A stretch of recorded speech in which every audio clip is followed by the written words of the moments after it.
You're at your old trusty boat. You call my tea sparrow. I'm in the city of Mardi Gras.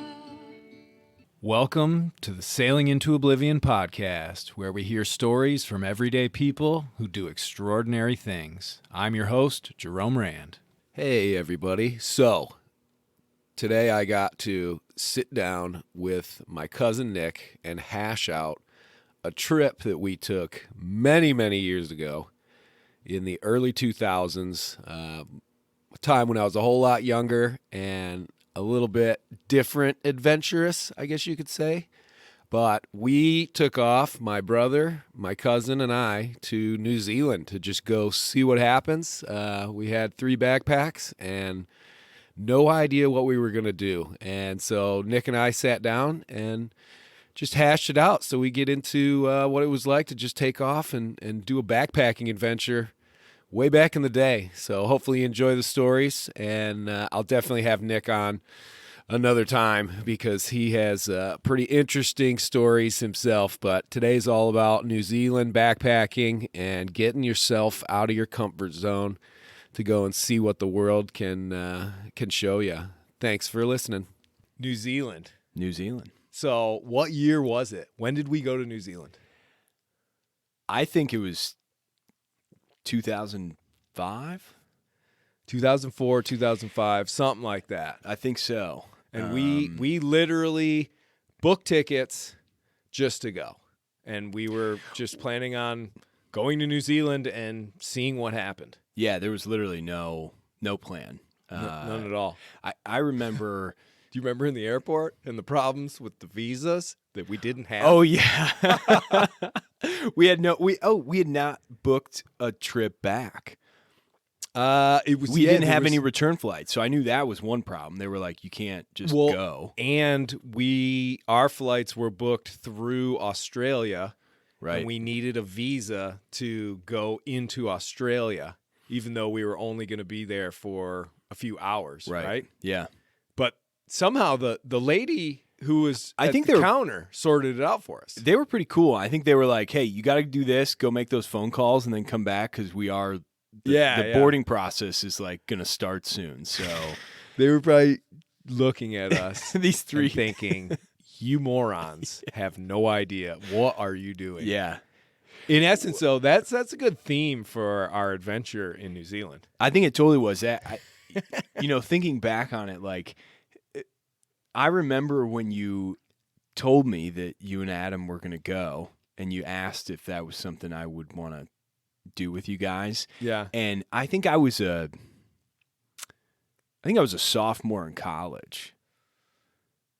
And I remember going to my parents, because at the time when I was at Hope, I was kind of like, I don't know if I'm digging this, and you'd approached me about the trip, and that would require me to essentially drop out of college for a semester. That's right. Yeah. Okay. Yeah, okay. and affecting your future. Yeah, exactly. Great job, J. Rome.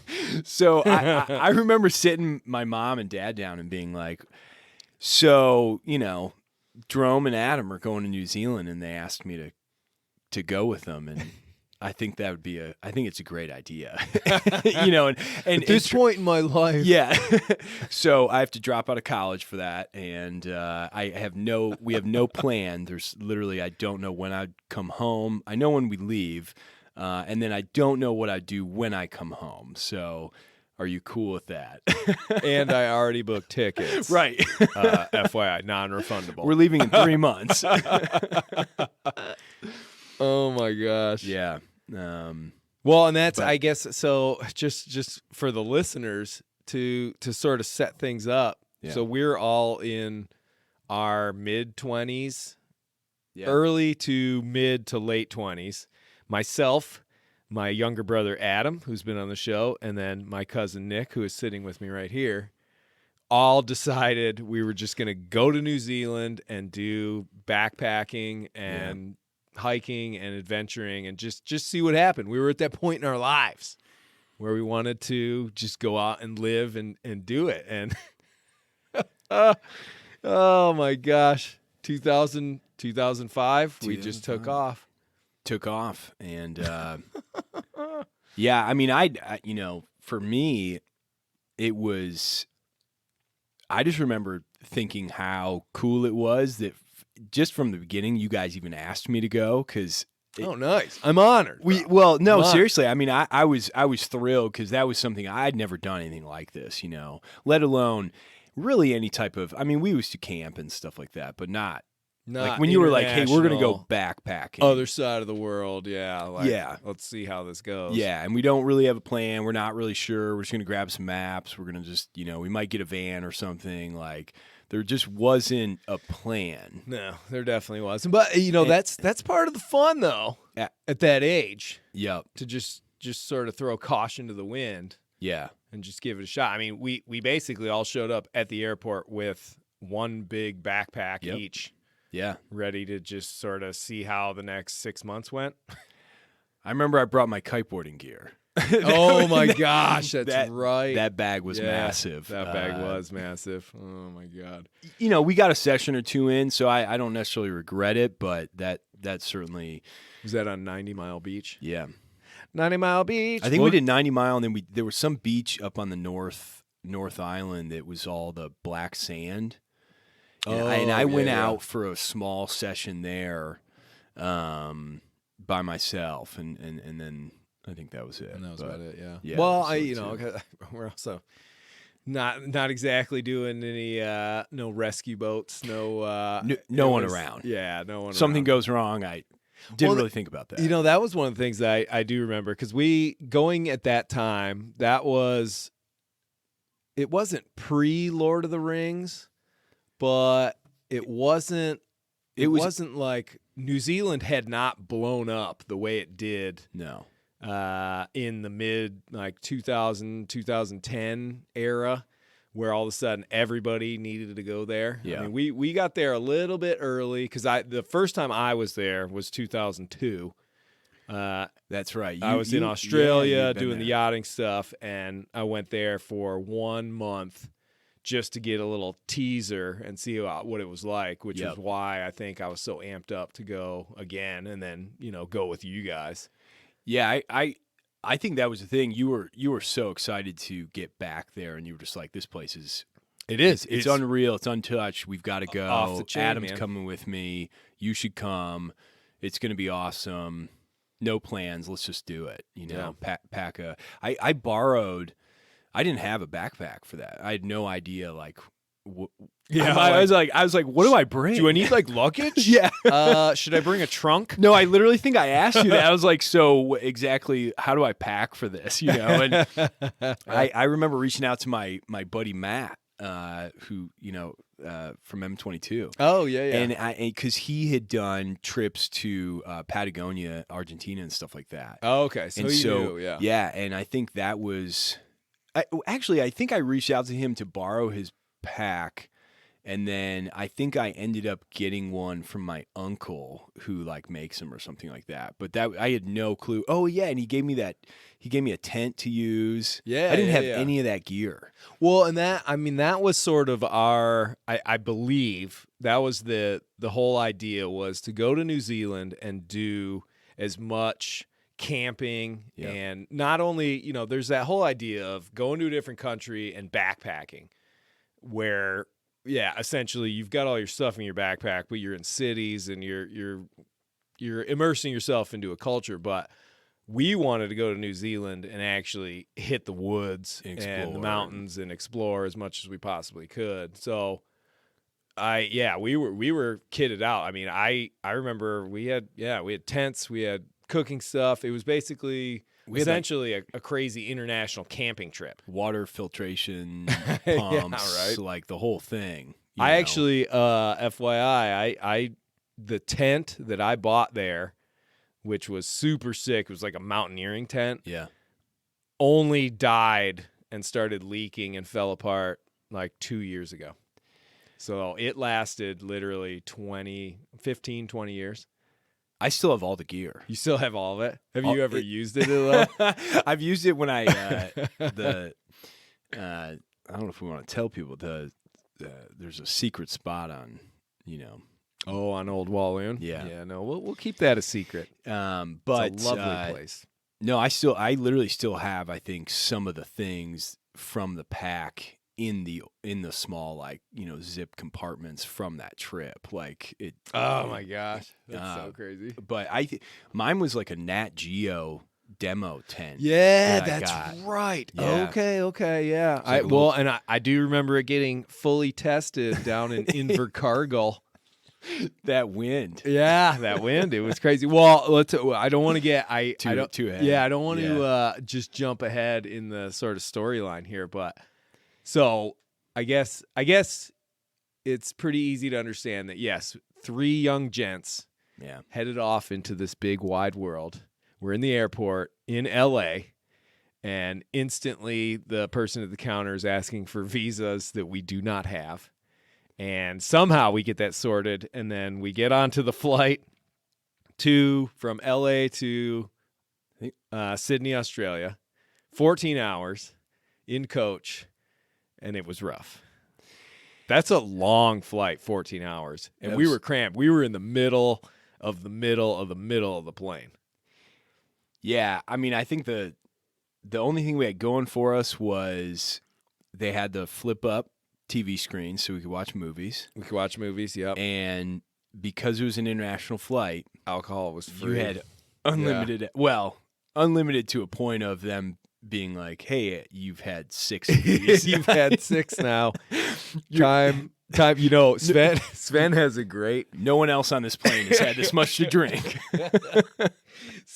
My brother Sven has the best solution for that. If you're looking to imbibe a really decent amount of alcohol on an airplane, he used to go and he would stand near the bathrooms where like the bar and all that sort of stuff for the flight attendants is. And he would just, say, I like to stand. I can't sit for too long, blah, blah, blah. But he would constantly keep ordering drinks as they were coming in and out. And he said his thing was that, well, because I'm not sitting in my seat, they're not keeping track of how many drinks I'm having. And he could plow down quite a few while he was on that airplane. That's experience right there. And that's some good advice. Because he's standing up, it's less apparent that he's got quite a hefty buzz on. That's true. And Sven's a smart guy. He is. Without knowing, I've pulled that a few times. Just walked back with the drink in my hand to use the restroom, and then they're standing back there. Obviously, yeah, and it's like, oh, can I get a little refill there? And they're happy to do it. No questions. But yeah, it's that was the longest flight I'd ever been on for sure. And it's a tough one. Not easy. Not easy at all. And you're feeling rough by the time you get to New Zealand. Well, that time change too. I don't know how many time zones you go through, but probably about 12. Yeah. 10 or 12. Yeah. I think that was the first time I got to a place where we were in the future, right? Technically, from when we call home. Yeah, or something. well, it was like yeah. We end up, because you cross the international date line. Yep. I don't know exactly how that works because we're going against the clock. I don't know. But in any event, we get to New Zealand and we're rough and tumble and we're in Auckland. And we roll right into that, the hostel. Yeah, we hit up a hostel and at we that went point. straight to the bar. We definitely. We went straight to the bar and tried to figure. I think at that point it was just like, well, what do we do? Yeah. And how are we actually going to do it? Make this adventure like that was we had planned nothing beforehand.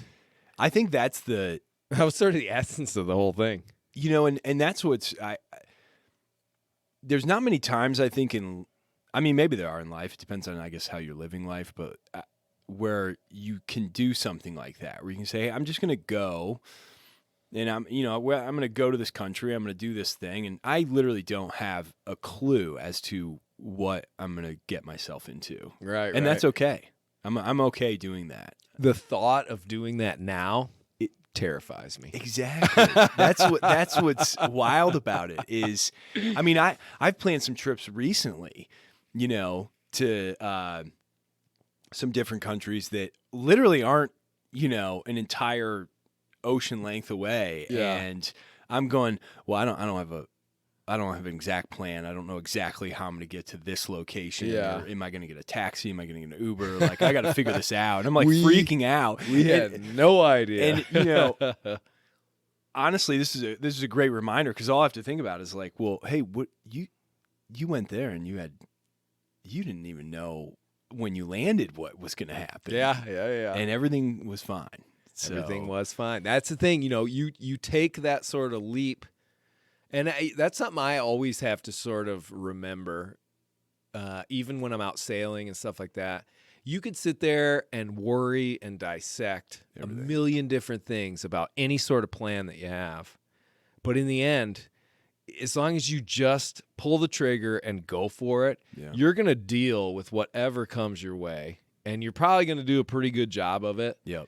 And so there's really not any reason to sit and nitpick and plan and come up with all these things that could possibly go wrong.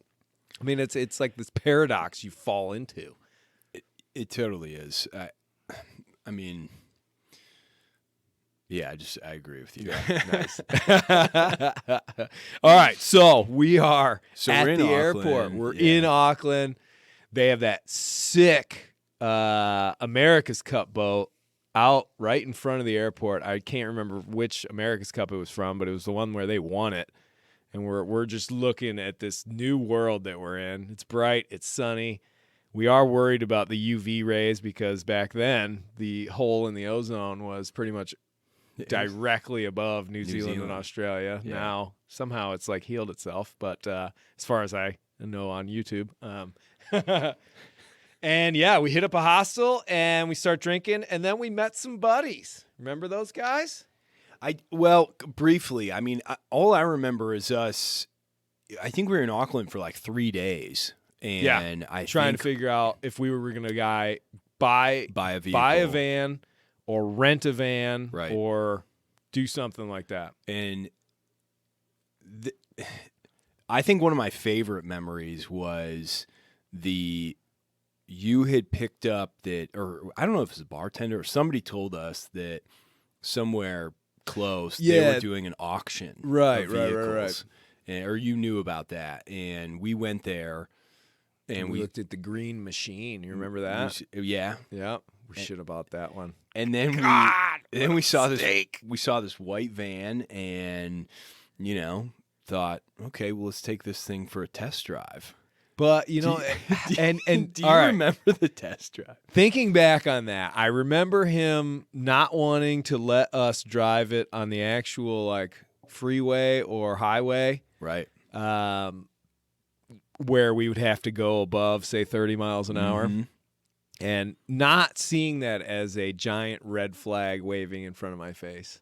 That guy, Well, he swindled us a little bit. On that we got swiped. All right, so Yeah. we get in this van, and it's a clunker van. I think he wanted what, like $1,200, $1,600, something like that. It wasn't crazy expensive. It wasn't crazy, but I mean, I think to us at the time, Yeah, I don't know about you. It was a good chunk of our budget, because I believe I had $6,000 to do this trip, And including airfare. So I think that's what you told me going into it, because I remember asking like, okay, well, what is this thing going to cost? Right. I just figured And- $1,000 a month. Right. And so, because I remember as much as we didn't have a plan as far as when we were coming home, we were like, well, this is going to be several months. Like, we don't exactly know. And I remember that summer I was teaching kiting, and I was doing the Precell boat. And I was just doing that as much as I could, because I was like, if I just save as much money as I can, I think my goal was like save $5,000 or $6,000. Yeah. And that was including the airfare. And that was the thing about when we got to the airport, they made us buy a ticket back just to set a date. Yeah, or and have it was like $600. Right, and we were like, right. Holy, That this is chunked like, away. that was a nice big little at that bit, time. Yeah. But I remember the van being, I mean, you would think buying a van for $1,500, $2,000 or something, that seems pretty cheap. But at the time, I think for us, that was Yeah, I mean, kinda the only thing that substantial, saved us was that we were splitting it basically three ways. absolutely. So that definitely helped. But gosh, I mean, it obviously was a great test drive. We bought the thing, but Well, and in my own defense, I know because I was driving during the test drive, Yeah. and I was more focused on the fact that I was driving on the wrong side of the road. Yeah. That I Not paying attention to yeah, things. I was just sort of like, okay, I wasn't looking at gauges, and I wasn't Or the rattling. Yeah, or the smell of the exhaust fumes Right. and all that sort of stuff. That wasn't my primary Concern. Concern. Yeah. Mine was just I'm trying not to hit anybody and focus on the new driving rules. Yeah. But we pretty much gladly accepted. I don't even think we bargained with him. We didn't even Nope. try and whittle him down. Not think even so. a little. I think we just gave him exactly what he asked. I think so. Yeah.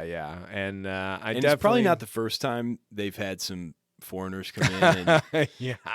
you know, Well, I think it's one of those things where, yeah, I mean, it's pretty much back then it was set up for people who were backpacking, hitting up New Zealand, and here's a big old car expo. Get your vans. which nowadays, a friend of mine went over there, maybe like 5-6 years ago. Yeah. Very different. Not like when we were there. Like as you said, it hadn't really blown up yet. Like it was still Right. pretty like quiet. I mean, you can't.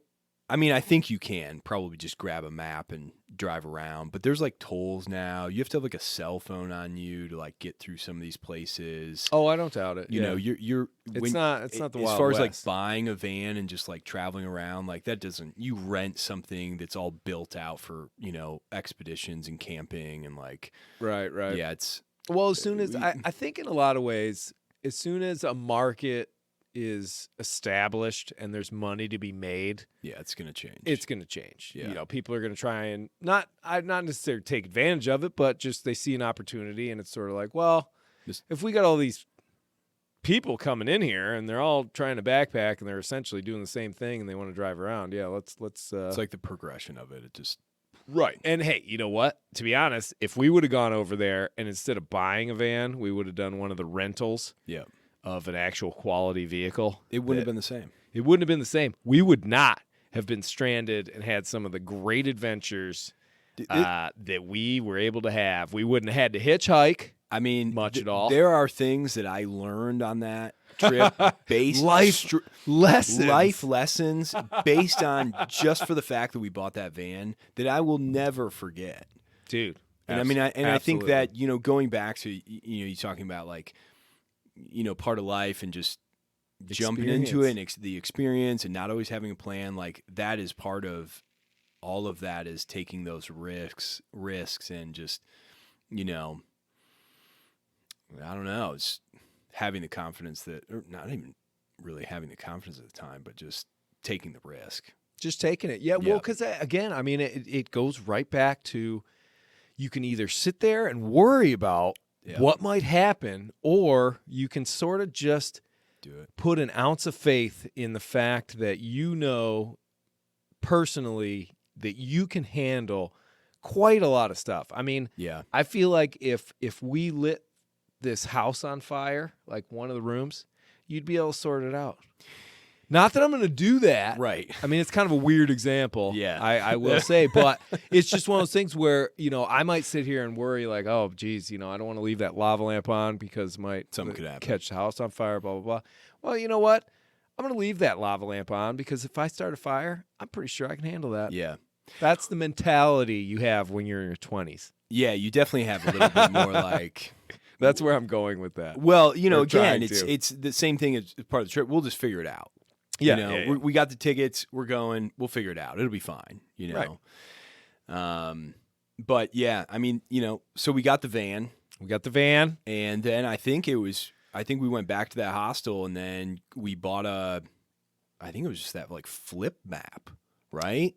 We had the flip map, and then I think we needed to do a little bit of outfitting as far as gear. I needed some boots, things like that. Mm-hmm. And then we had been sort of wrongly informed about what back then was called the Hut Pass, where essentially in most of the national camping areas and trails and hiking stuff, there were all these outdoor huts.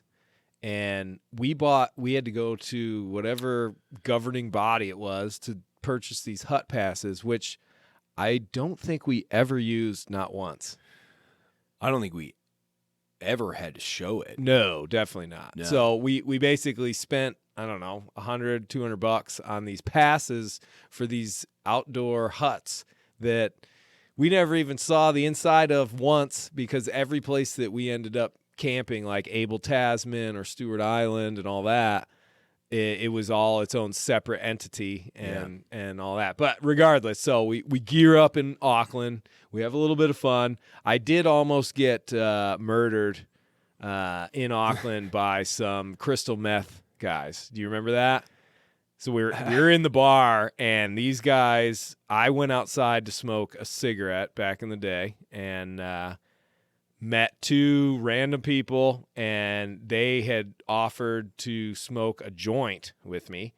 And I was like, oh, okay, cool. I'm Sure. 24 years old or whatever. Why not? Yeah. So we run over, hop in their car, Oh, yeah, I don't remember. and no, it was just me. You guys were in the bar. Yeah. And I go, we sit down and smoke, and then we drive like around the block and then park, and they actually gave me a little bit of weed, like just one bud or something like that, and then started smoking crystal meth, offered it to me, and I definitely declined.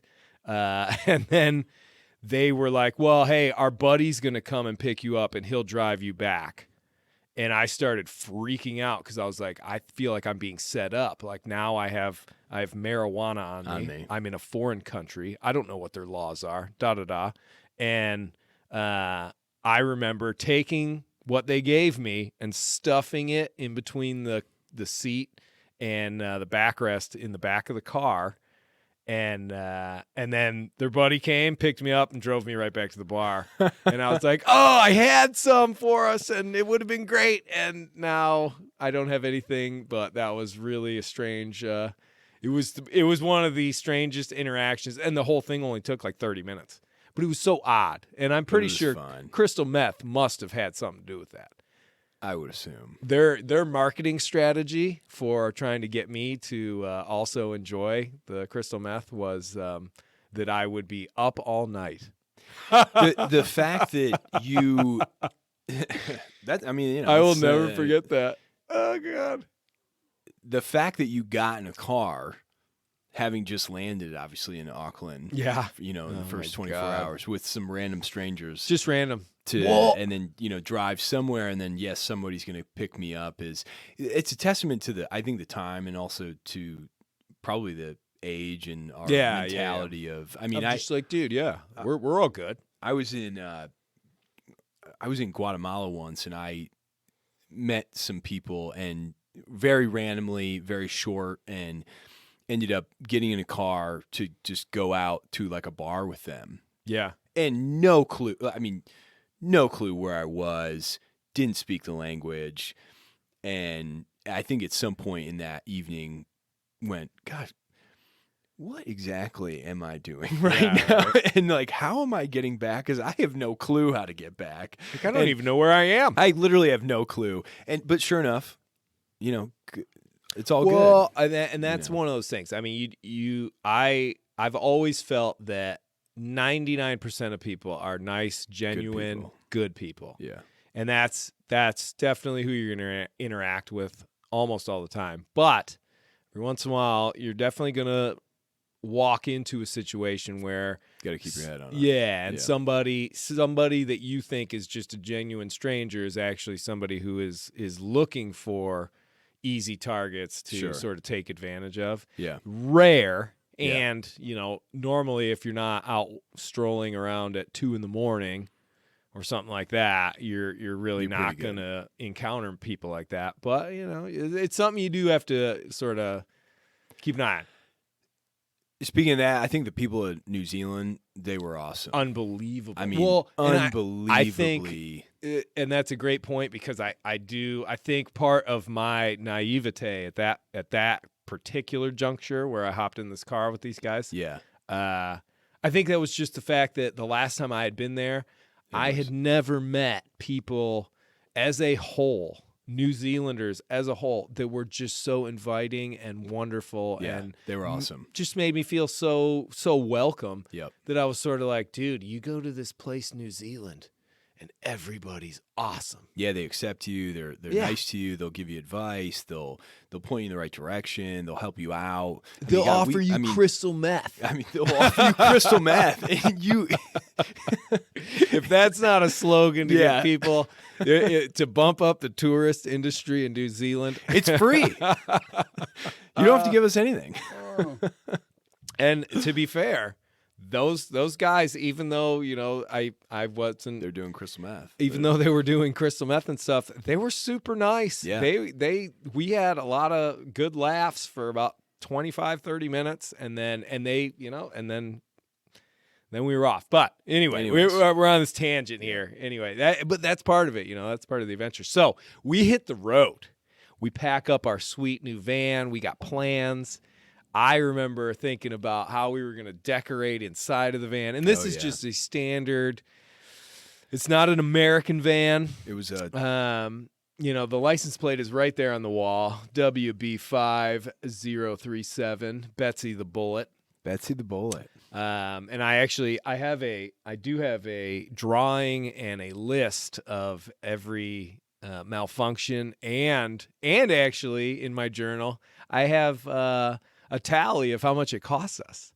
I should that's probably get that. Yeah, I've got a journal too that every single day I think like you wrote in. Oh, yeah. And Totally. has the whole story of all the different adventures and all the things that Betsy the Bullet decided to throw our way. See, now a pro podcast guy probably would have read the journal and then done this podcast. Sure. But you know what?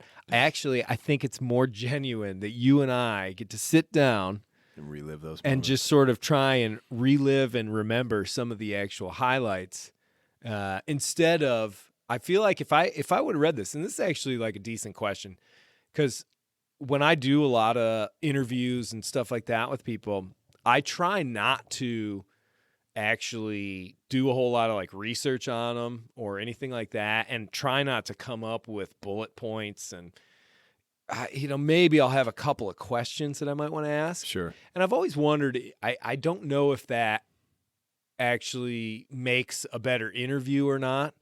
For instance, there was two people, a couple came in on their boat to the marina down in South Carolina. And I remember chatting with them when they arrived. And I really quickly I said I did a podcast and this and that, and they wanted to do it.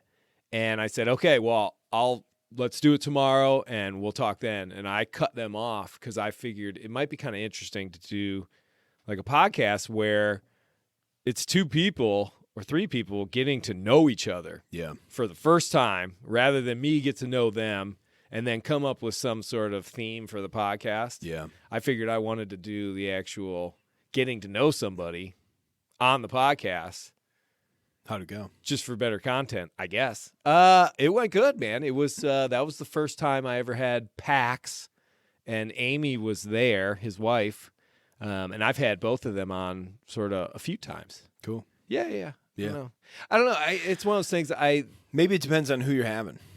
I think so. Yeah. If I sat down What with the theme is. some sort of intellectual person, Yeah, you might want to have a little. I might want to have a little fodder in the old cannon. Yeah, they could Is could that a throw some. saying? I actually. No, I think I've heard of it. You're Yeah. But yeah, they could throw some at you that you're stump you. Yeah, but that's the thing though, is I've never claimed to be some Sure. all-seeing oracle or anything like that. So I don't know. It's one of those things. I'm not trying to impress anybody with my own intellect or my own insight. Sure. What I really just enjoy is sitting down and being able to chat with somebody and have some fun. And I really just like to take away stuff that I learned from the person I'm sitting there with. Yeah.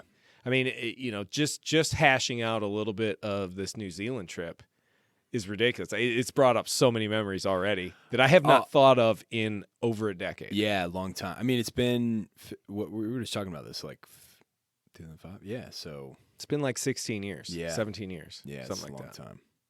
All right, so we hit the road out of Auckland, and the game plan, I believe, was adventure on the North Island. So New Zealand is, probably 30% in the North Island, mostly sort of tropical beaches. It's warmer, blah, blah, blah, because New Zealand's a pretty southern country. When you get way, way down south, big mountains, gets pretty burly. It's in the roaring 40s of the latitudes, Southern Ocean action, which, the last time I saw New Zealand was from a sailboat. And I remember texting you and Adam and saying, hey, I can see Stewart Island. But the game plan was hit up the North Island, check it all out. Head north. And then head down to the South Island, check that out. And then we were definitely going all the way to Stewart Island, which is the third island. Or I think, don't they refer to it as like the anchor? I think so. I mean, it's very small. I remember there's only like 400 people on it, 420 people. Teeny, yeah. I mean, the vast majority of that there's like one little town. It's like a mile of road or something. That's and the rest of it is all untouched natural forest and all that. Because that's the last place where like kiwi birds and all that are just roaming free and all good. Because I think, was it the possum? Not the American possum, that ghastly, disgusting white thing with the rat tail. Their possums are like brown. They look like big squirrels, or they kind of look like. We didn't encounter any of those. We didn't encounter any. I saw some when I was there after you guys left. Okay, but yeah, I mean they're just not like the gross ones that we have. Yeah. But I think they ate most of the kiwi birds, and they're all over the North and South Island. But on Stewart Island, they're not there. I think that just made me think of the coolest thing, thinking back, like trying to relive some, or like rethink about some of these like memories or some of the trip details is, I mean, when do you get to pull out like an old school map and say, okay, these are the roads that I'm on, and if I go right here on this road, right, and literally like trying to map it. I mean, you don't. I don't know if that even happens anymore. Does it? Not much, man. I mean, nowadays you throw that phone on and it's telling you where you got to go and all that, and you don't even have to look around. Although I will say, 2 years ago, I did a road trip from South Carolina up here with Sven's wife, Ina. And so my sister-in-law, but I would never call her that. I would always call her my sister, or mi hermana, because she's from Mexico. But I made her turn her phone off, and we used an atlas. And she had to be the navigator, and I was the driver. And she was freaked out, literally freaked out in the beginning, especially whenever we went through like a big city. Yeah. Because I would be like, all right, what exit? And she would sort of freak out and reach for her phone, but I wouldn't let her do it. And she handled it. I don't know. It's kind of an adventure that way, right? It's a total adventure. I think it's, oh man. Brings me back to like the Indiana. I always think, when I think old school adventuring, I think of the scenes in the original Indiana Jones movies where he hops on a plane and then it cuts to the map. Yeah. And the airplane and with the red line, and it's going from country to country. I just think, oh, that's it. That's how it should be. I have a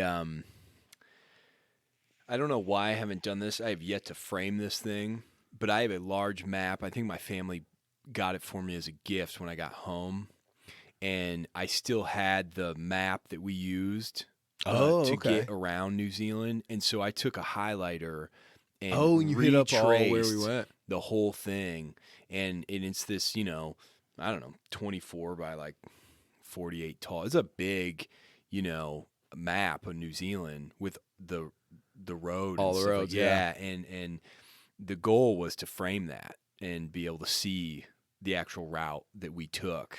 Oh, that'd be really cool, sitting. man. It's sitting in my living room right near my bar cart, and it's still rolled up. And I haven't put it in a frame.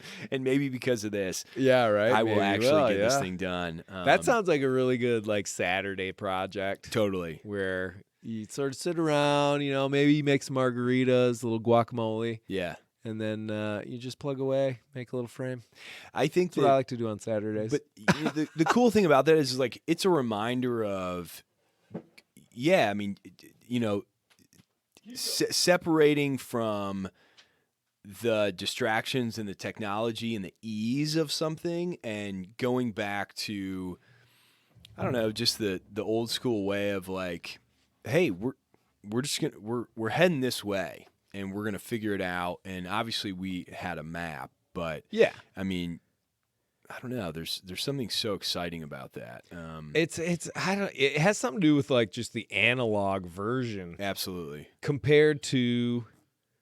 It's like reading a hardcover book versus on your Kindle or iPad or something like that. Like I think there's maybe that's a bad analogy. But No. I think that's spot on. I man. still enjoy that over, swiping left just to get to the next page. Well, when I picture myself out on the ocean, I'm sailing around, getting to my bunk, and I've got a cool little lamp right above, and I'm reading a book, just page after page, blah, blah, blah. There's something about that whole picture that is very pleasing. And if you switch that book and that cool little lamp up for a Kindle that's blazing some crazy blue light at my face, it doesn't seem the same at all. Yeah. There's something about that old school, and I think for some reason I'm really liking that term analog. That analog sort of lifestyle seems to be very appealing to me. Yeah, nowadays I think it's more appealing than ever. I think so. Yeah. I definitely agree with you on that. I mean, all right. But so, we head north, and I remember a couple of the spots we wanted to hit one was 90 Mile Beach, was on the east side of North Island, I believe. No, west side. West side of North Island. And then that would take us all the way to the tip of the North Island, and that was our goal, was to get all the way up there. And actually, as we sit here, I'm looking at the photo, I think, of... Well, and that's the map right there of where we went. That thing is I remember, I think that's up. the photo of all three of us. That's where the Tasman Sea and the Pacific meet. Yeah. And you can see them. Because there's sort of like a big peninsula that comes up. Yeah. And jets off to the north. And 90 Mile Beach is exactly what it's sort of describing, is a big 90-mile section of beach, which you are allowed to drive on. Yeah. But yeah. warned against. But I'll tell you what, before we get to 90 Mile Beach, how long did it take before Betsy the Bullet, our fearless van, showed signs of trouble? Was it about 15 minutes? I literally think it was within the first 15 As to soon 30 as we got on the minutes. highway. As soon as we got on the highway. It starts overheating, and not only did it start overheating, but the damn thing was shaking, or it was like rattling. And at the time, going back to when we did the test drive, the gentleman, I don't know if I'd even call him a gentleman. yeah, the wow, guy, you are reaching there. The guy literally goes, Easy. I think we asked about it. We were like, wow, that sound like something's rattling. He's like, oh, that's the silverware on the tray underneath the main seat. And sure enough, I was sitting on that seat. I look under. There's a tray of just random silverware. Thinking, I'm like, oh, okay, that makes sense. Smart, dude. That guy and was then, cunning. Of course, he probably had a van to sell every week. Dude. We buy the van. The silverware's not included. Why would it be? And the damn thing's still making the same sound. Oh my god. We're on the highway, and essentially, it starts overheating. I believe there were absolutely zero gaskets in between the back door hatch and the actual car, so that was rattling, and also letting in the beautiful effervescence of the exhaust. Why am I getting a headache right now? And I'm starting this to. This is great. I'm lightheaded. No, it's like in that movie Black Sheep where. Oh yeah, they're Roads. Roads. This is great. Oh my gosh. So we hit up 90 Mile Beach. So we hit up 90 Mile Beach and we decide, hey, the beach is open. You can drive on a beach. I've never driven on a this beach. thing. You know, and That sounds fun. I had never driven on a beach before either. And I remember taking, I think I was the only one with a little camera. I think it was an Olympus. You had the camera for an sure. Olympus Yeah. digital camera that I bought for the trip, and I had a tiny little tripod for it. And I remember setting it up in the dunes, and we would drive back and forth in front of this thing. Oh my gosh. Sitting on top of the van, Playing that. playing Back Summer Girl. Back Summer Girl. Oh my gosh. That was a lot of fun. And then and it was quickly after that the tide came up and we were starting to dodge like the waves, and then we had no idea where to exit. Yeah, because so you get onto this beach and it's a big sort of public area. There's a road that goes right to it, and you're sort of like, oh, okay, and it's huge and it's wide. Yeah. We did some kite surf, blah, blah, blah. Yeah. We ate some peanut butter and jelly sandwiches, and then essentially we just took off because we were going to get to the end of 90 Mile Beach and then pull off the road there, or pull off the beach and get onto the road. But yeah, essentially, You don't know where your pull off or Yeah. where the options are. and the tide sort of started coming in and the waves start breaking closer and closer, and we just were gunning it. yeah. But at the same time, our van was starting to overheat still too, so you couldn't push it too hard. Well, and you had to be. I mean, it's not like this van was made for the sand, right? I mean, we had to be on the we had to be on the part of the beach. It was somewhat hard, and you could actually get some traction and get going. I mean, Right. If you move too far up, you're in the deep sand, and you're going to get stuck. And so that was the start of this whole like. There it is. You Sorry, know. I've been trying to focus on this, but there is my beautiful rendition of Betsy the Bullet. $2,200. $2,200 New Zealand money back then. That probably would have equated to about $1,800 in US dollar, I think. Oh my gosh.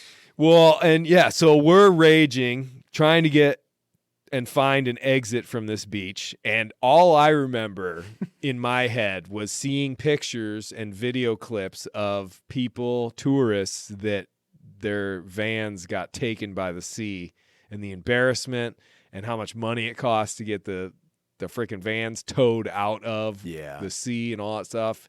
And those were probably, I think it took us about 30 minutes from panic time to actually getting and finding the place where we got off of that beach. Yeah.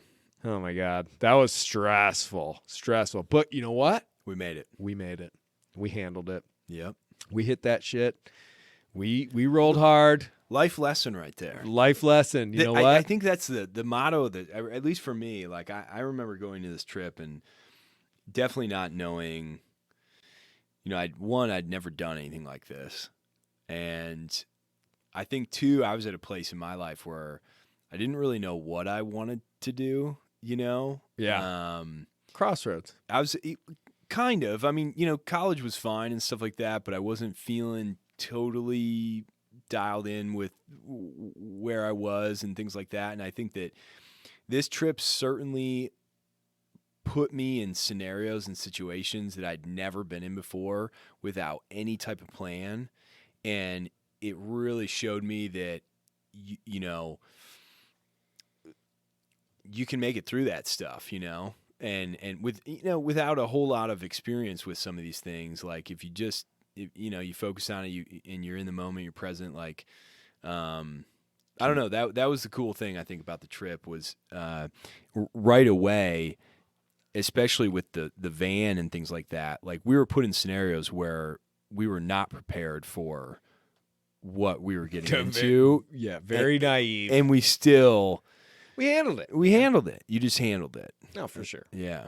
That was neat. Well, and I think also just not having any sort of safety net at all. Yeah, there's no plan B. You get it just there's just nobody that you can call Yeah. and be like, hey, We didn't have a cell phone. Dad, can you pick me up? Yeah. It's just not happening. You're on the other side of the planet at that point. Yeah. I think more people need to go through that. I honestly, I think that's part of the growth process. Yeah. Of just maybe not. Well, definitely growth for sure. Also, I think just sort of character building. If you're not in your 20s at a few times in your life getting just completely scared shitless that you're in real trouble and you're the only one that's going to get you out of it, and then you get yourself out of it, I think that's a really, really good experience to have. There's a book I think I picked up after this trip at some point in time that it's like, do one thing every day that scares you. Yeah. And it lists out, like, you can actually like follow it as like a, I don't know, some kind of like program or something like that. But yeah, I think that's what this trip kind of inspired me with, was putting yourself in scenarios where, yeah, you're scared, right? Yeah, or yeah. you've just never done this before. You don't have the, and making it through it. And I think that, gosh, now it just seems like it's so easy to, maybe that's pick up the phone or something like that. And yeah, back in the day, like, especially there, like, we didn't have those opportunities. We had each other. Yeah. So that was awesome. Yeah, because this is essentially pre-cell phone. Yep, pre-cell phone. No, yeah. Really, barely even internet No, we'd stop at internet cafes to check a couple email. There wasn't any Facebook at that Send a point. couple email. We'd go to the payphone. We'd use our like prepaid cards, calling cards. Yeah. call back Well, mom, what? And I think I see, dude. I can remember using just public payphones. Yeah. And thinking now, especially after this whole ordeal over the last 2 years with germs and bacteria and all that, I can't even imagine picking up a public phone that's just out on the street and putting that to my mouth and my head and my ear. Yeah. Like I used to back in the day. I'm just like, yep. Yep. I mean, I was typically, I would wipe off the mouthpiece, I guess.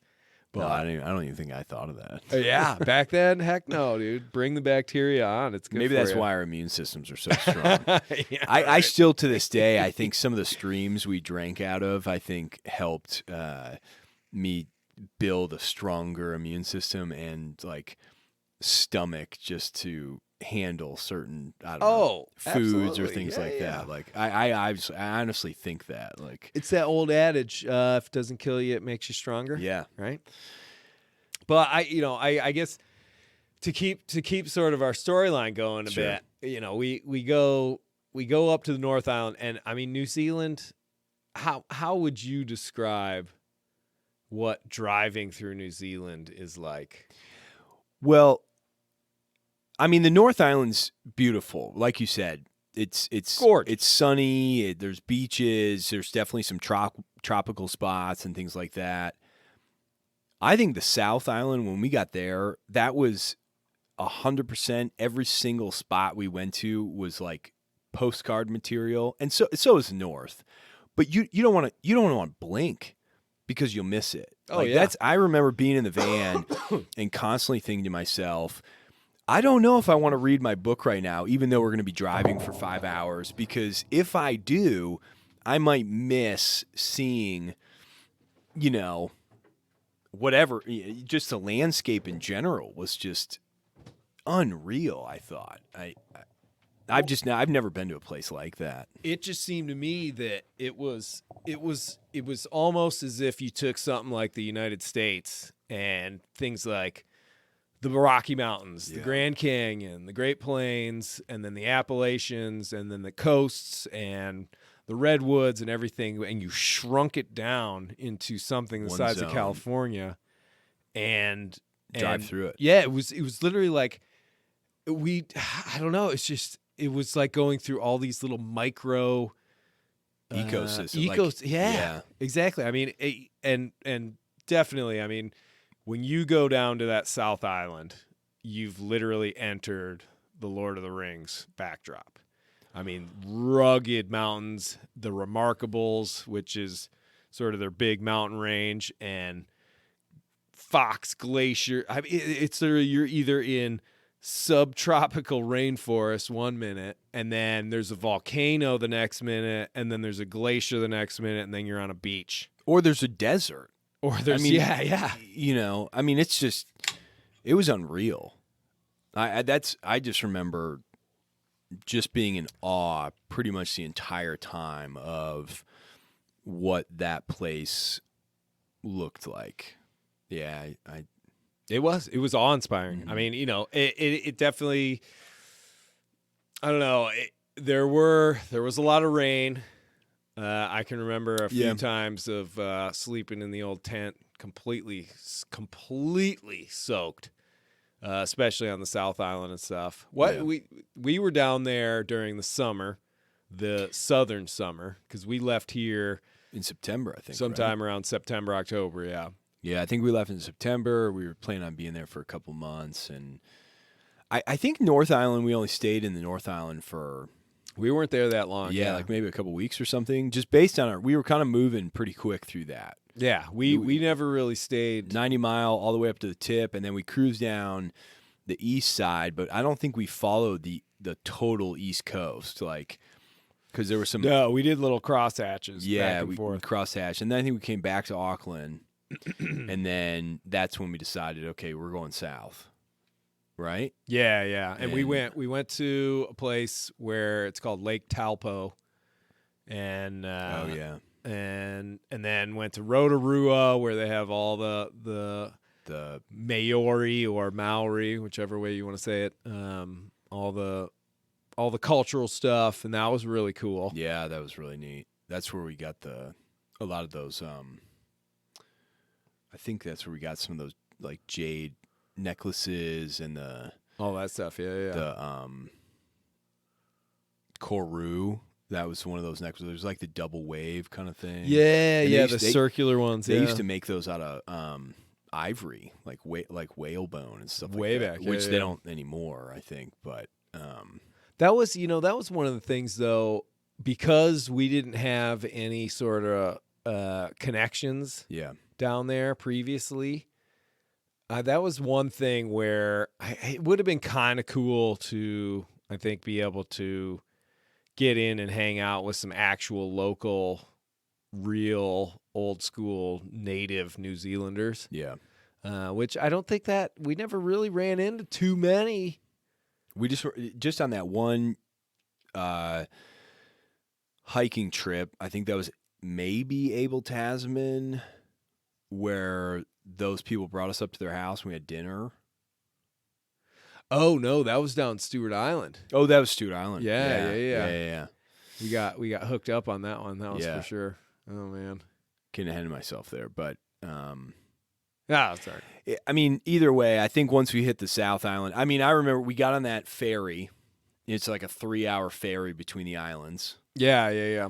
And you're on that. Oh my gosh! Remember? Oh God! Remember what happened with old Betsy the Bullet? And you know, his story really isn't supposed to just circulate around the van, but unfortunately, it kind of does. Yeah. Like our whole livelihood, sort of was up or down on how that van was working. But I just remember all three of us in that van waiting for them to give us the go-ahead to drive off of the ferry. Well, hold on. You remember you started the van I too know. early.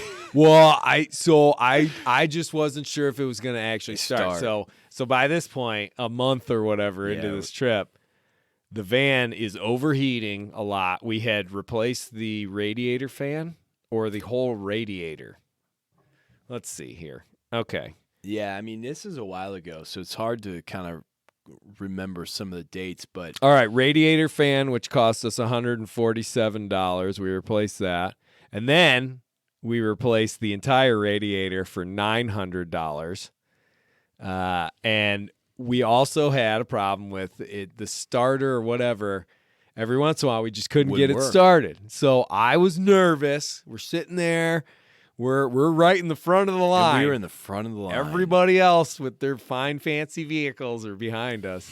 And I am an idiot. And I jumped the gun and I'm like, dude, I'm going to fire it up. And I remember firing it up. And then that dude on the ferry came right over. And he's like, hey, you idiot.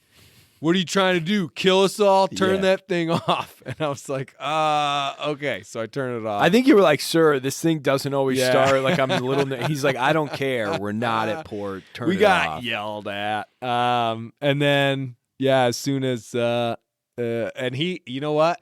Good on him. Little bit of karma, because maybe if he wasn't so rude, then he wouldn't have had to help us push the van off off of the ferry because we couldn't get it to start after that. Sure enough, didn't start. Had to push it off. And I think that's when when the radiator and all that. So was that on the North Island when the radiator went out? And that's when we really, think about the MacGyver skills that like Adam pulled out, and that was a moment where I remember I learned a lot. Right, because I had never. There was no confidence in it. Like we were constantly monitoring how on earth is it doing all right? Is it fixed? And every time we poured some more money into this van, it just didn't work. But there was always this hope. We were like, all right, this has got it. Like new radiator, whole new radiator. It's got to work. We probably, the just the radiator was probably worth more than the entire van. Well, in hindsight, like by the end of the trip, that's one of the reasons we went home a little early, right? Because we ran out of money. Because we just poured, obviously, I had to get a job, an extra amount of thousands of dollars, or whatever, into this damn thing that we had never planned on. Yeah. But I remember the day that it was, I think, wasn't that the first time it was overheating, and we pulled it off to that little park and we popped the hood, and it was literally, I think I have a video. I have a video of it, and it was just like spraying water, coolant out of one of the hoses. And, and we sealed that with like duct tape or something, and then Adam took the top of like a 2-liter and some like hose, and he like put it all together, and I think then I had to hitchhike into that town. Yeah. Well, and Adam hitchhiked at one point. We all had to take our turns. Yeah. Because we did break down so many times. That's the first time I've ever had to hitchhike. That was the first time I ever had to like fix just fix something on a vehicle like that in that setting, and have no clue what was really. Thank God, you guys were there, because I didn't really know what the hell I was doing. Yeah, well, that's part of it, though. Again, we're just left to our own devices, and if we wanted to keep it going, it was one of those situations where it's not like we had some credit card or whatever that we could just swipe. Like, all of us had a certain amount, a certain budgeted money. And I suppose, at some point we probably could have called for help or whatever if we really needed to. Yeah. But even that, I don't know. It just seemed like, it felt like it was one of those things where, dude, we were just 100% on our own, and we were just going to we're going to figure it out. Make things happen. Yeah. Yeah. So, yeah, I recall hitchhiking, and just, I think I got picked up by like some, couple, and they were cruising into town, and I think they dropped me off, and then I had to get a ride back. I don't think, right. They weren't bringing me back. Well, that's the thing, though. It's instances like that where all of a sudden you're forced into a situation where you start to meet other people. Yeah. And then you're having more experiences. Whereas if you if you sort of build this world of comfort around you and security and everything is all good and nothing ever goes wrong, then you are stuck in that isolated state, and all of a sudden, I don't know, those interactions sort of go away. You got to step outside your comfort zone. Yeah, absolutely. And I think a lot of it, as much as you and I can sort of laugh about how horrible that van was, and I can remember how bad it really was. It would have been nice to have a vehicle that we could actually get up to speed and would go up hills. 60 miles an hour, maybe just 50. Maybe just 50 miles an hour would have been fantastic without overheating. But it's like we had so many great experiences that I will never forget. Yeah. Broken down on the roadside and trying to figure out how to fix it. To fix some engine that none of us have any idea what to do with. And I don't know, it's there's something to be said for that. That for me, I think it's just a little bit of adventure, what I would call adventure. Yeah. That I think that word sums it up. And I think that the stepping outside your comfort zone it's hard to do. Very hard. Yeah. But in scenarios like this, it forced you to do it. You didn't have an option. No, definitely not.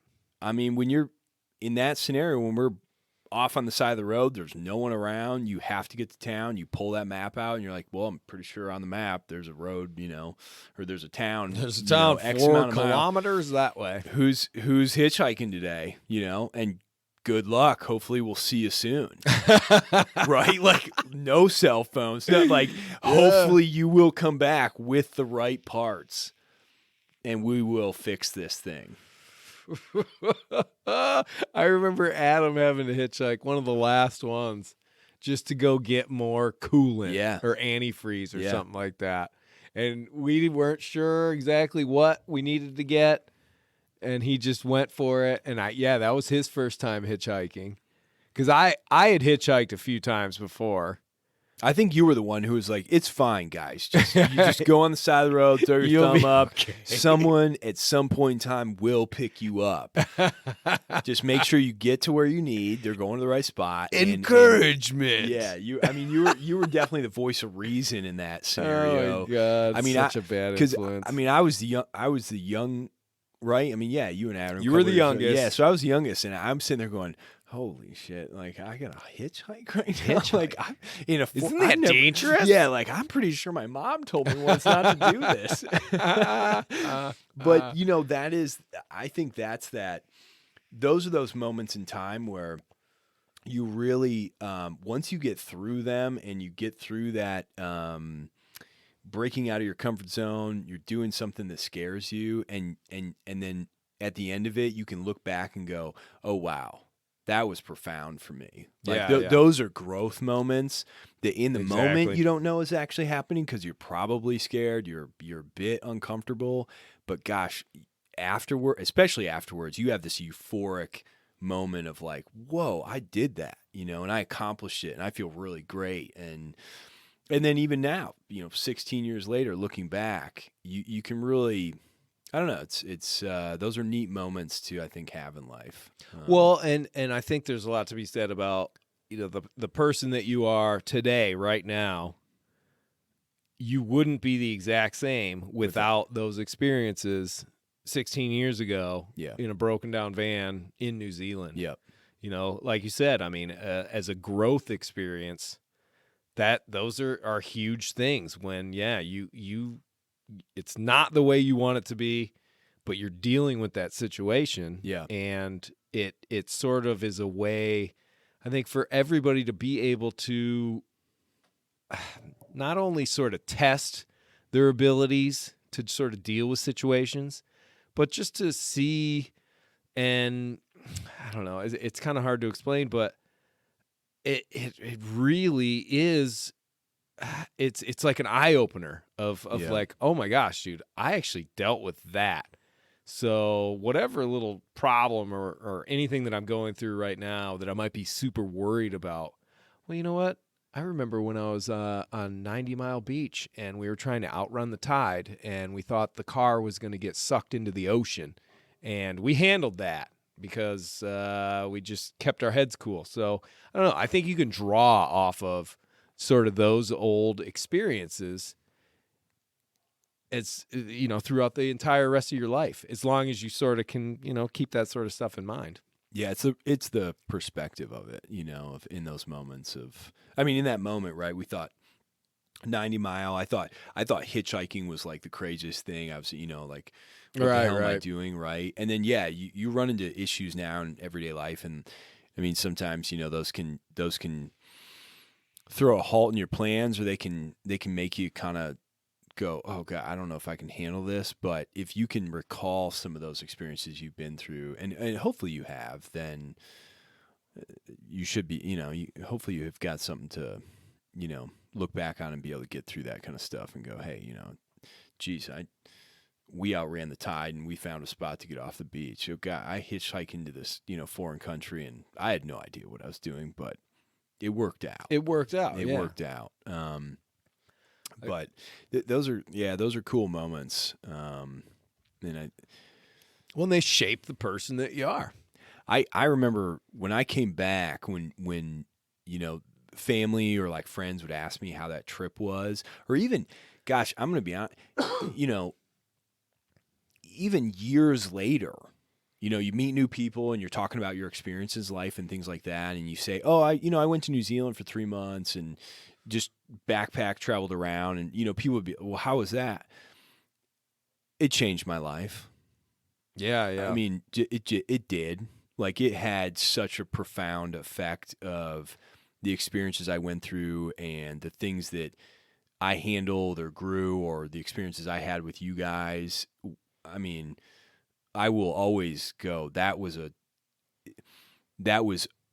one of the turning points in my life where I go, whoa, that changed my perspective on things, that allowed me to get through that. I mean, if anything, that was a trip where you go, yeah, let's put ourselves in scenarios that are a little uncomfortable or scary. And that's okay to do that, because, you're going to be able to grow from those experiences, Yeah. Well, and I think, because when people talk about having like a life-changing experience and stuff, I mean, I think there's sort of that, sort of the nowadays thing of like, well, I saw the sun rise over this mountain and I was completely changed because I've never seen something. And I think there's something valid to be said in that. But when you're talking more about, well, we were on a roadside and completely out of luck and broken down, and I had to actually do something that I was terrified to do, and then I did it, and then we were able to fix this thing, and then we were able to get to where we needed to go.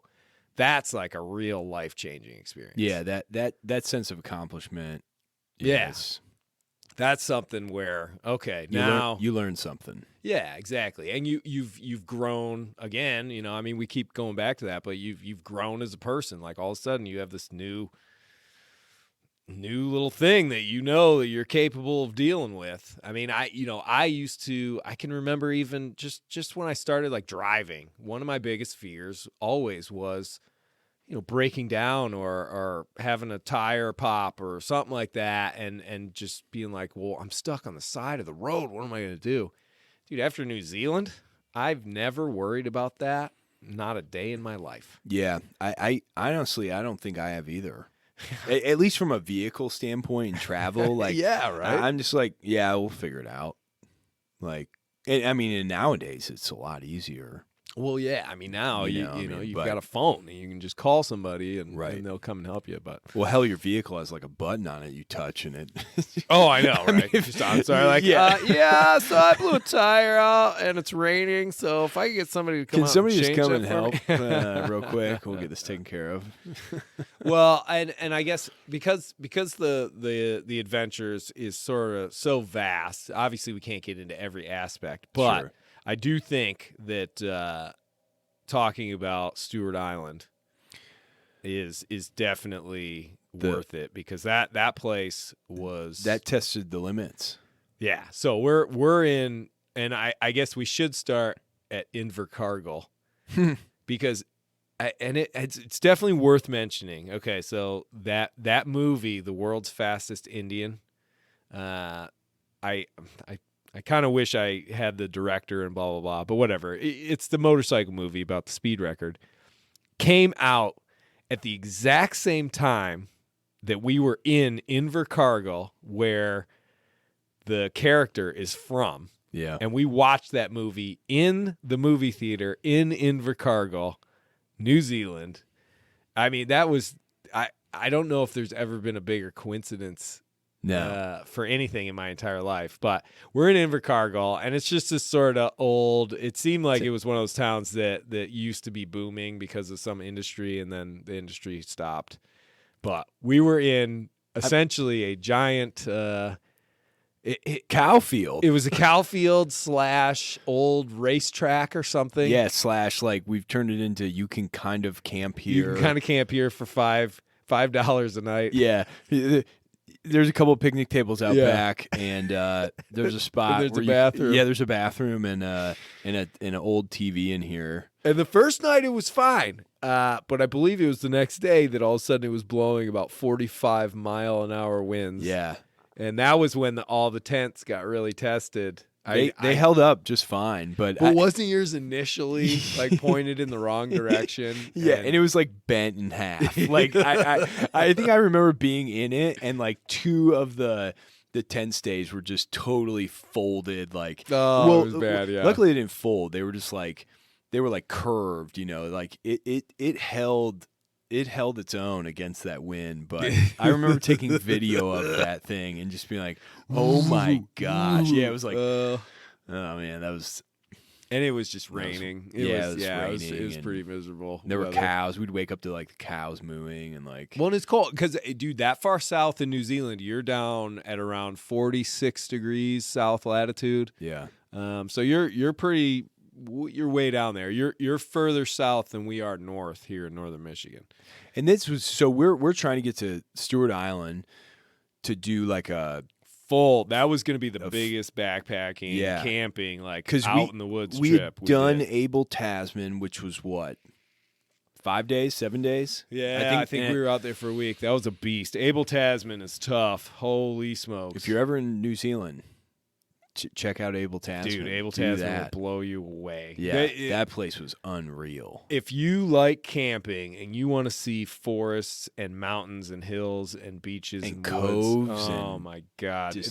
Remember this random dolphin came up in the cove with us. We were swimming. Like, oh my God, it's just unbelievable. It's insane. And it's one of those places too where a lot of the sort of pesky things that we get. You know, tons of mosquitoes or ticks or, you know, deadly snakes or any of that stuff. No. Doesn't exist. Doesn't exist down there. There's literally nothing. Good. Yeah. I think what did they tell us? They were like, there's kiwis, which can't do anything. These little birds. With no wings. They look like a little football. Big beak. Yep.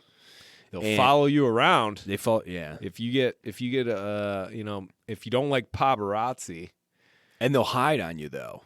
You look back. Remember that one that was following us, and you turn around, and it was like duck into the bushes. Oh but the only time we ever saw him was Stewart Island. Yeah. And then I think it was like wild pigs or boars or something, like wild pigs or something. And I think one night I woke up to like maybe one of those like screeching somewhere in the background. But right. Other than that, there's nothing to be afraid of. No, that's going to cause you like I don't know an issue. Except for was that Stewart Island or was that somewhere in the South Island where we parked and the little like black flies. Oh, the no-see-ums. Yeah. The no-see-ums. And that was the same place that was like, don't drink the water. You'll get, you know, giardia or whatever. Yeah. Oh, it was like, I remember reading the thing and it was like explosive diarrhea. You don't want you do giardia for sure. Use the filters, get iodine tablets, whatever you need. But anyways, so we hit up Stewart Island. The plan was, I think we were down there. That was going to be like a 12-dayer, 10 or 12-dayer. Yeah. There's essentially, it's a triangle shaped island, and I'm not sure on the dimensions, but I'm sure it's like 20, 30 miles wide. Pretty big place, but there's a big trail that goes around the complete edge. And we ended up coming down and doing a little bit of a figure eight. We did about 3/4 of the entire island in that time. But I mean, I just remember that first day hiking into those woods, and the ferns were the biggest I've ever seen. The forest I felt like I was literally in Jurassic Park. Yeah. I've never seen a forest that looks like that. Yeah. And has that primordial sort of feel to it. And you get into camp and you're staying in these little ramshackle huts. And they were always kind of cool. I mean, that first one had that little suspension bridge outside of it. Yeah. And I mean, we were the only ones there. There was never. We only came into contact one night. Person. Yeah. And it's just brutal hiking. Ooh. Brutal. Doughboy. Do I even have to say the word Doughboy? Doughboy Mountain. Oh my God. The never ending. And I've done the Appalachian Trail. All right, guy? So I know about going up and down and up and down. But this was just constant. I've never walked uphill that's completely marsh and never ends ever. And every single time you thought you were there, it was like there's no way it can go up more. It just kept going. It just kept going. I've never seen water run. It wasn't running downhill, but it was somehow slanted uphill. I mean, we were walking through bogs on a vertical, which was crazy because I had this was definitely the most intense. I mean, you've done the Appalachian Trail. This is the most crazy hiking I've ever done in my life, right? Those bogs, like, I remember stepping into things. Didn't Adam fall into his waist? Oh, yeah. And I remember stepping into things where you're just like, if I'm not holding onto this tree, I have no idea where the bottom is here. Like, well, and not to reference Lord of the Rings, but when they're going through that bog to get to Mordor, I'm pretty sure they must have filmed something. I don't think they filmed any of it down at Stewart Island, but it's the same sort of stuff where you're sort of sketching your way through this stuff. Oh my God! You just have no idea. Your next step, you had no clue what you were about to step into. Windy and rain and just cloud. You come up on this plateau and you'd be like, "Oh, this has got to be it." Nope, that's not it. You come up on another plateau. Oh, no. Every time it just kept going. Well, and when I was talking to Adam the other night, he reminded me that, remember, instead of the trailhead, signs saying, this hut or that trail is 2.3 kilometers away, they put it in time. So remember how it said, the next trail crossing is 2.5 hours. Yeah. And that's the most ambiguous, like who knows what that means? Is that on like an average of 3 mile an hour hiking or something? Yeah. Oh my God. That was just unbelievable. But that was some of the most rugged hiking I think I've ever done. I would definitely, for anybody that's done the Appalachian Trail or hiking, on that, check out Stewart Island. I would say that it's very similar to Maine. As far as the AT goes, where it's just super rugged. You're in the middle of nowhere. And, man, it was just unrelenting. I mean, there were times where I think that was the hiking trip where Adam and I ended up staying one day. That might have been Doughboy, that hut. Or there was the next hut where we stayed for a day. I think I counted this could be a little higher, but like 20 blisters on my feet. And I'd lost 2 toenails. Oh man, yeah. When you're losing toenails, dude, there's a lot of friction going on. Yeah, like not good. And then the time where we're eating like just straight peanut butter and the sausage, like little, because we just needed food, and it was like hours until we got to our hut, and I remember running into that. I think that was the one time we saw some guy on the trail, and we were like, "Hey, we're out of water. Yeah. Do you know where the next?" And he was just like, "You literally have hours to go till the next like water source." And I remember digging a hole. There was a tiny little stream, and digging a hole. In it trying to so get it'd some, fill up, and then we'd use our like salination like pumps and try and get some water. Well, out of and it. I believe down there was when we had to cross that stream Oh, I'll never where we had forget to that. throw the bags I'll across. never forget that. And that was I think that was the only time I've had sort of a river crossing where it was sort of like, all right, I was scared. you got to make this jump. And if you don't make this jump, you're going to get swept away. I'll never forget you telling me that. Oh, God. It had been just pouring rain for like straight 2 days. We woke up in this hut, and the hike had already been, I mean, this whole thing had already been obviously pretty intense, but I remember waking up, it's still pouring rain, and we're like, all right, cool, we're going for it. And we get to that river crossing, and it was just completely flooded. Totally. Out of Just control. out of control, white Ripping water, across, ripping, and It was like 10 feet wide or something like that. we look around, Oh, there's good. no other crossing.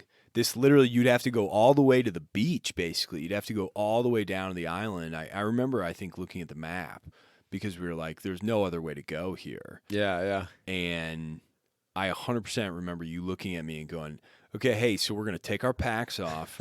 We're going to throw them across this thing, which is an upslope, okay, pure mud, because it had been raining for like 48 hours straight.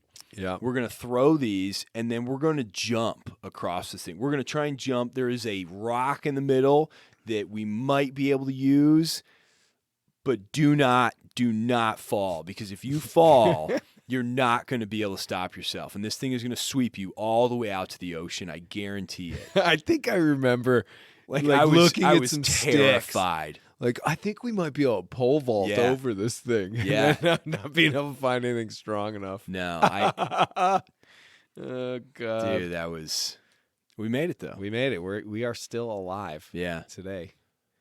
I think that was the out of both of the Abel Tasman and the Stewart Island hikes, that was the scariest moment for me. Oh, absolutely. Of going, Me too. man. gosh, I don't know. This is pretty intense. I'm not sure this is one, it's not safe, but am I going to be able to do this? Yeah, right. You know. Well, and when I think about some of the highlights from down there, I also remember when the tide would go out and we would go off trail and start walking through sort of the we bushwhacked our way through that. we bushwhacked our way down, and I remember just walking through these flats where the tide had gone out. I remember coming across that octopus that was stranded. And the shark that was cut in And half. the shark that was cut in half. That was a big shark. That looked like a mako shark. Yeah. That was definitely a big one. It was just such a wild, unruly That was sad though. place. I think its fins were cut off, wasn't it? Yeah, I believe it was. I mean, Yeah, that was the it first time I'd seen something like that too. You know, you hear about all that kind of stuff, and then you see it. You're like, Shark oh, fin soup. yeah, Don't you're do just it. like, wow. I know. And we give came our acro- oceans a break. We Don't came eat the across fish. that cave that had all the old fishing nets in it, Oh yeah. and like just random stuff. And I think you and I went out into the cove there and threw the fishing net to see if we To could see if we catch some. Yeah, We just just idiots. didn't. That's not gonna happen. happen. Yeah. But that was really cool. I mean, that was a moment for me where I think in those places you really get to, and we got to take some time there and, sit in the cave or just sit on that little cove, and you really get to think about where you are in the world, right? And Yeah. like, and the people that had maybe come before you, or like, I remember sitting there thinking about like, gosh, I wonder what kind of ships have sailed into this cove come or in this there. port from, because of the storms, or they got lost, or who knows, and have like literally taken shelter in this cave right here. Like, Well, and that was one of the big things, because I remember, so the old man, Jim Bob, Oh, he yeah, had been down there back in the 60s, and he went to Stewart Island. And one of the things I forget which Vendée Globe it was, the round the world race, but one of the sailboats had to take shelter and do a bunch of repairs in Mason Bay, which was that night that we ate dinner with those people. Oh yeah. And so I don't know, it's this historic sort of place, because you go south of Stewart Island, and the next island you come to is the Snares, which I sailed right next to. I'm sure you must have seen some of the videos of that. Yep. Just a rocky outcrop, basically. And then you go another 60 miles south of that, and you've got Auckland Island, where there's been tons of shipwrecks. But all the tea traders, all the clipper ships, all that sort of stuff that were trading in the East Indies, come or through there. The West Indies. No, East Indies? Yeah. Well, anyway, would have to go south of New Zealand. And those three things, Stewart Island, the Snares, and Auckland Island, those were the obstacles. Because once you got past those and you're into the Pacific headed for Cape Horn, it's wide open. I mean, there's a few oddball, there's the Bounty Islands and whatever, but pretty much you get through the little gateway, and then you're good to go. And yeah, I mean, geez. You're down there. You're deep. Yeah. You're way down there. Yeah. And I think that was the really cool thing about it, was there was no one else around. And we just knew. And I think that was, crossing that river crossing. I mean, the whole trip down there, that whole hiking trip, we knew there was just no one around. Like, you kind of had it in the back of your mind that, gosh, if something goes wrong here, if I hurt myself, or if what are we going to do? Yeah. You can't call anyone. Well, no one's going to run anywhere. Not that wasn't really at the forefront of the thought, it's just something snickered away in the very back of your mind. I mean, you always have to sort of consider that, but I never let that impede any judgment calls that I make. Yeah, no, well, if I did, I'd probably never become a solo sailor. It just reminds you that you're really you're in a place where it's untouched. Your wits have to be about you. Like, you have to take that personal responsibility of, I can't just be an idiot out here. I got to make some, Yeah, I gotta watch out for myself, because Right. if I get into trouble, like there's no pause button. Right. Which again is a good thing. Great life, great thing. Experience. Living a life where you can always call for help. Yeah. I think is if that's the way it's going, that's not good. Yeah. It doesn't seem like a way to grow or become independent. But who knows? Sure. We've put ourselves in some pretty precarious positions. Yeah. Which, I'm grateful we had the opportunity to do that in the first place. I am too, man. I mean, that alone, I'll tell you. Not everybody gets a chance to, get to somewhere like that and have those experiences. So that in and of itself is, pretty cool. Oh, it's huge. But it's huge. But yeah, that was certainly, and I think to end that hiking trip, didn't we hike like 24K that one day or something like that? Like we did huge miles. Yeah, I think it was because we got to one hut or something, and we were just like, screw it, go. We're going. We're going. Well, we got back to the first hut because we had already stayed and we there, wanted to get back to the van, and we just wanted to get back to old Betsy the Bullet. Yep. And just roll on out of there. And I remember we wanted to get some alcohol. Yeah, too, we were talking about getting alcohol. We were talking about getting cans of Coke. Yeah, and we were talking about getting Twix or something like that. It was like and we were going to stay at a hostel, and we're going to take a shower, and we're not going to do anything. And yeah, we're gonna get drunk. We were pretty rough and tumble. Oh man. The heinous tornadoes. Oh my God, heinous tornadoes. Mix whatever alcohol you have left together. All right, well, hey, let's take a little break here. We'll refresh. Yep. I gotta pee really bad, and then we're gonna come back and wrap this up. All right, sounds good. All right, and we are back. Nice little break. Sometimes you have to do that. Especially with these longer podcasts. Yeah, I didn't realize we were. I know. Well, that's honestly the first thing people always say when I'm I usually try and cut it down to about an hour. Yeah. And so we'll be chatting away. Next I'll thing say, you all know, right, it's- so we're at about an hour right now. Let's wrap this up. And they look at me like, what? An hour has gone by? yeah. I don't know. That's the remarkable thing about podcasts and interviews. I guess it doesn't have to be on a podcast. But Well, just, it's got to be a testament to you too, right? I mean, I'm trying to make you as comfortable as possible. exactly. You're doing a great job. Thanks, cousin. Well, I think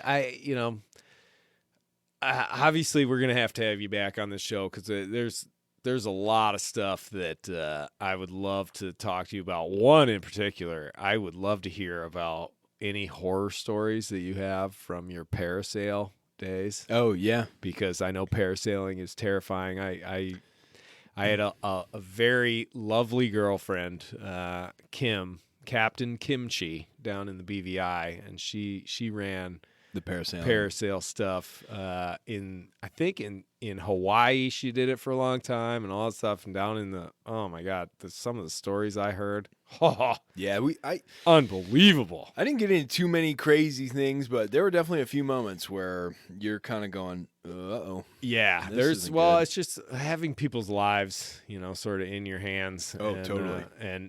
And having to deal with the elements Yeah. it's always kind of scary. Yep. So, but I don't know. I guess for our discussion tonight and just rehashing sort of this sort of adventure that we had in our 20s and everything, we talk a lot about growth and getting out of the comfort zone and Yeah. all that sort of stuff. And I think at that point in life where you're at the cusp of sort of discovering who you are and what the heck you're going to do and all that sort of stuff, that's pretty. Oh, we got this beautiful dog here that's just begging for attention. Just pawing at me. Why are you guys talking? But yeah, it really is just.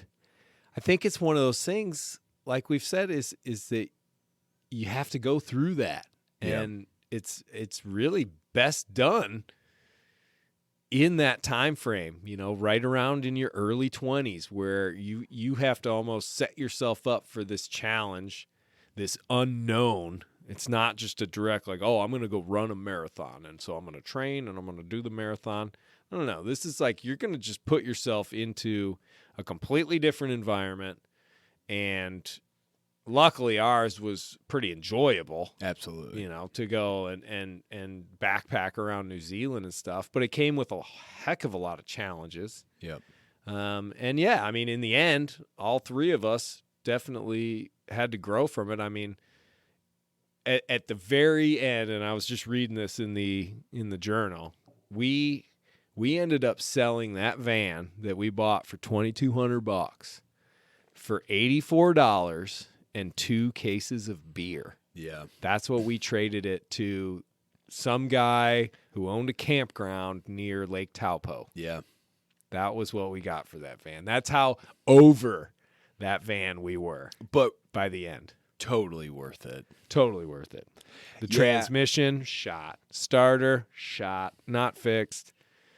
New radiator, though. That sucker was worth I $900. remember telling him, like, That's hey, there's a gold. new radiator in this thing. And we've sealed the back door, so you won't be having exhaust fumes, pumping in every time you drive the thing. God. Yep. Yeah, I mean, I think looking back, it's certainly, I mean, I'm grateful to obviously have had that experience with you guys and to have had that opportunity, but it certainly is one of those things where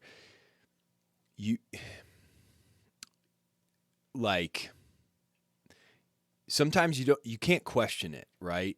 You just have to do it. And I think for me, that was, in taking on this trip was, you approached me and said, hey, we're going to New Zealand. Do you want to go? And instead of going, well, gosh, I got to drop out of school for this, and I don't know what I'm going to do when I get back, and I don't know where we're going or what I'm going to pack. It was like, just do it. Just do it. Yeah. Just do it. And I think, obviously for us, but especially myself, the things that I learned and the things that I went through they forever shaped kind of, who I am. And yeah, there's something to be said about trips like that and just taking risks like that in life. Instead, don't overthink it sometimes, right? Yeah. Don't sit there and bog yourself down with the what ifs. Right. It's better sometimes if something piques your interest a little bit, it makes you a little bit nervous, I'd say go for it.